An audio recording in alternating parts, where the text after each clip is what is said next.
Bonjour à tous, bienvenue dans le Culture Mag, votre voyage à travers les arts et le lifestyle. En musique, aujourd'hui, nous recevrons le DJ israélien Tomerje, chouchou de Mylène Farmer.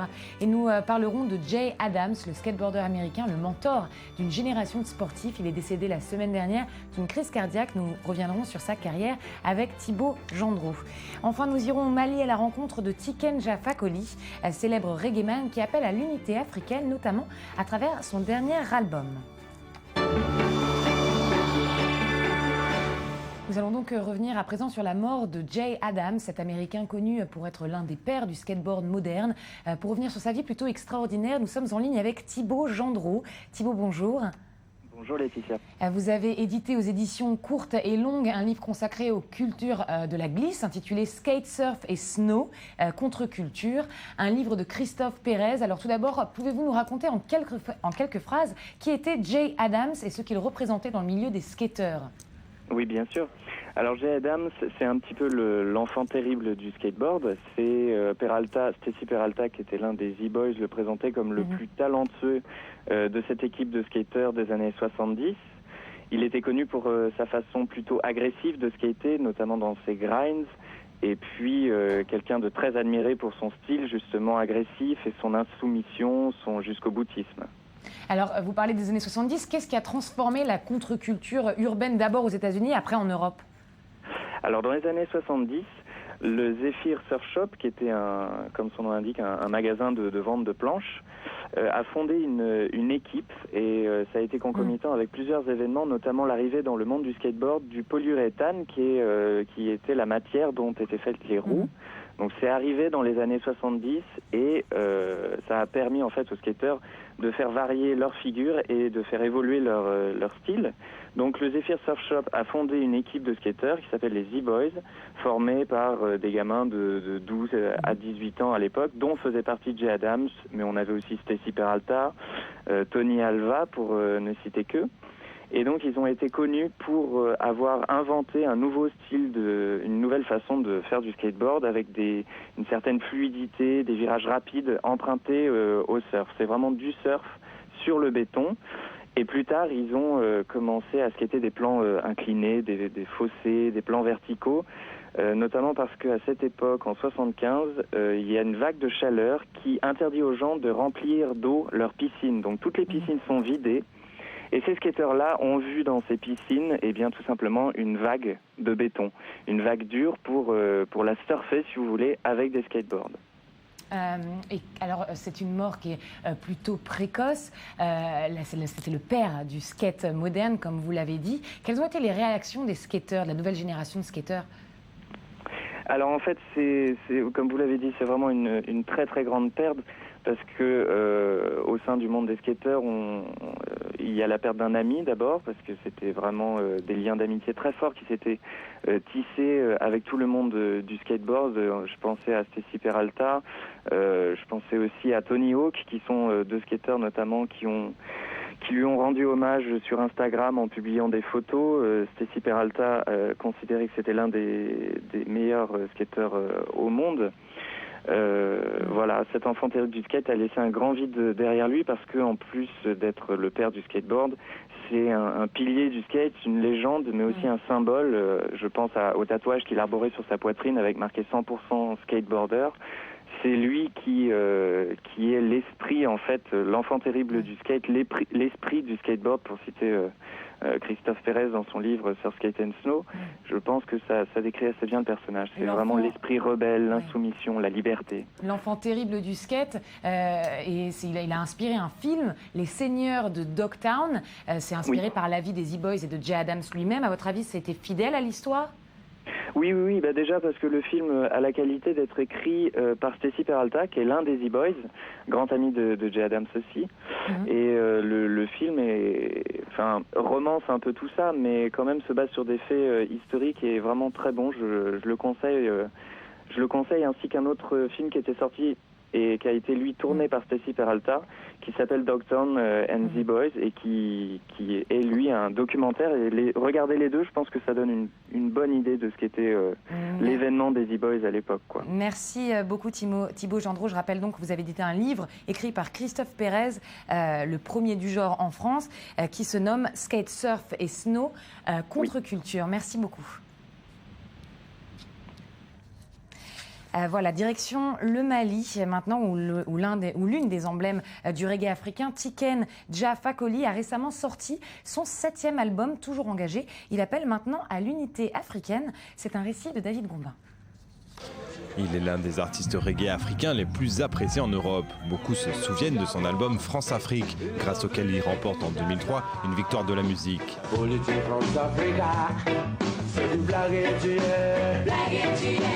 2003, c'est aussi l'année durant laquelle il quitte son pays natal, la Côte d'Ivoire. Après avoir reçu des menaces de mort, il s'exile au Mali voisin. 10 ans plus tard, c'est dans son nouveau studio à Bamako qu'il a enregistré son 7e opus, Dernier Appel.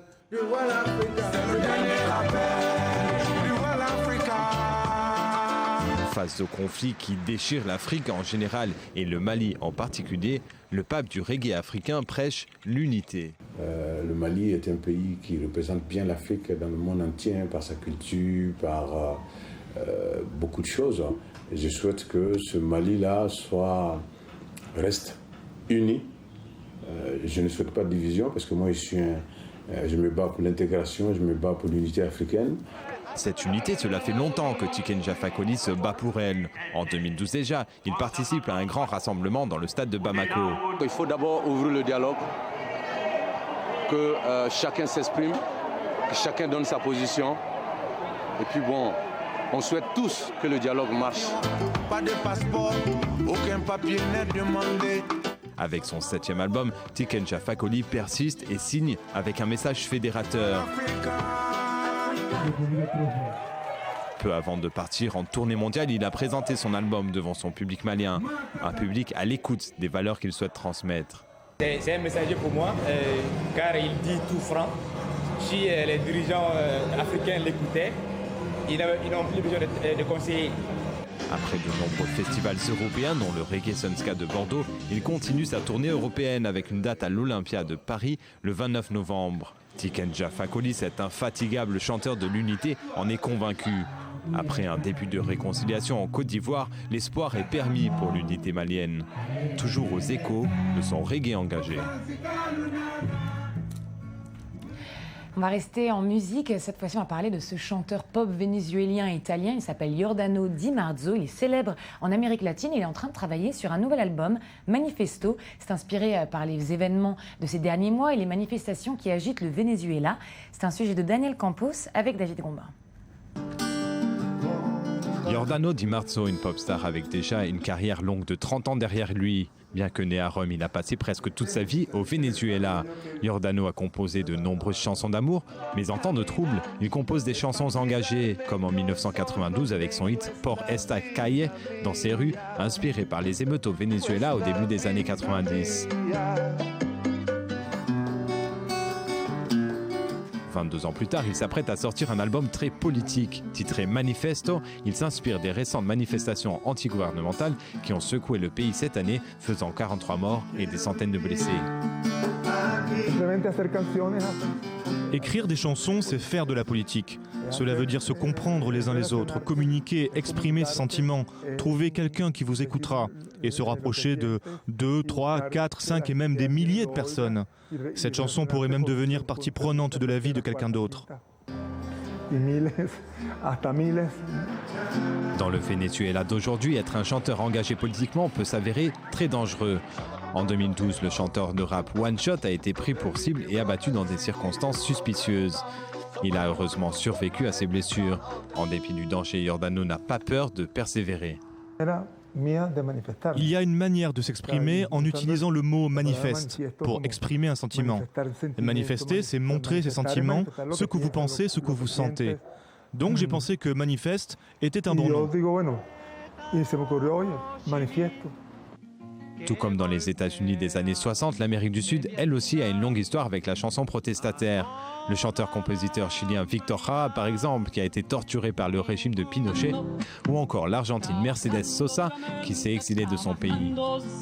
Avec ce nouvel album, Giordano reprend donc l'héritage de la chanson protestataire sud-américaine. Manifesto, une démarche courageuse, évoquant les paroles de la célèbre militante Emma Goldman. « Si je ne peux pas danser, alors je ne veux pas faire partie de votre révolution. »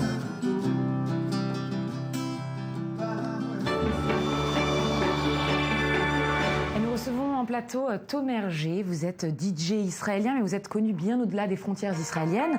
Vous avez récemment sorti un single, $1 Million Baby, en collaboration avec le collectif Triple et un rappeur d'origine iranienne du nom de Cody. Merci d'être en plateau avec nous. Alors racontez-nous un petit peu cette collaboration. En fait, c'est une histoire assez drôle. Il y a une convention qui se tient tous les ans à Amsterdam avec des artistes qui se réunissent, des labels, etc. Donc je me suis rendu là-bas, c'était une sorte de collaboration entre MG Music, mon label, et un label suédois nommé Playground et aussi Uniform Beat. Et donc je suis arrivé là-bas tout simplement avec une démo de mon single que nous avons fait avec Triple. Je l'ai fait écouter au manager du label, Patrick, qui s'est exclamé « Oh mon Dieu, j'ai l'artiste parfait pour cette collaboration ». Il m'a montré une vidéo de Cody et je me suis tout de suite dit que c'était le bon. On peut tout de suite très vite penser à l'aspect politique de cette collaboration. Cody est d'origine iranienne, vous êtes israélien. Est-ce que c'était vous pensez que c'était le but de votre but peut-être ou le but de votre label ? Non, ce n'était pas le but. À vrai dire, je ne savais même pas que c'était un rappeur d'origine iranienne. Il vivait en Suède. J'ai vu ses vidéos que j'ai beaucoup appréciées. Nous avons ensuite commencé à discuter. Nous avons fait un Skype durant lequel on a écouté la chanson. Et ce n'est qu'après ça que j'ai découvert qu'il était iranien. Donc non, je n'étais pas au courant de ça.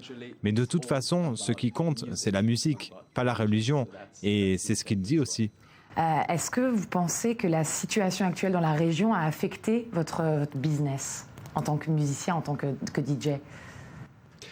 Eh bien, pour être honnête avec vous, non. Je suis habitué à beaucoup voyager dans le monde entier. Comme j'ai dit auparavant, il s'agit vraiment uniquement de musique. Les gens viennent pour écouter de la musique, pour danser et pour passer du bon temps. Et c'est ce que je fais. Je crée de la musique pour les gens. Et non, je n'ai eu aucune annulation ou quoi que ce soit. Vous savez, cette situation m'affecte plutôt moi personnellement, elle affecte mes humeurs, mais je continue de me produire et de donner le meilleur de moi-même. Ça vous inspire ? Si cette situation m'inspire, je ne suis pas sûr, non. Je suis heureux de pouvoir donner aux gens un moment de répit pendant ces périodes difficiles. Et c'est vrai qu'ils ont besoin de bonne musique et c'est ça que je fais. On va partir d'Israël pour arriver en France puisque vous avez collaboré en France avec une artiste qu'on connaît bien, Mylène Farmer. Vous avez fait plusieurs remixes de ses chansons. Vous avez été élu d'ailleurs par ses fans comme le meilleur remixeur de cette chanson. Racontez-nous un petit peu cette collaboration avec cette personne qui collabore pas avec tout le monde.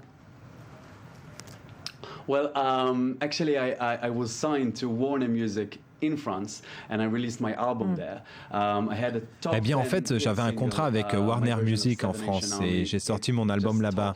Mon single, un remix de Seven Nation Army, a fait partie du top 10 là-bas. Il a dépassé Katy Perry, Britney et beaucoup d'autres grands artistes. C'était vraiment incroyable.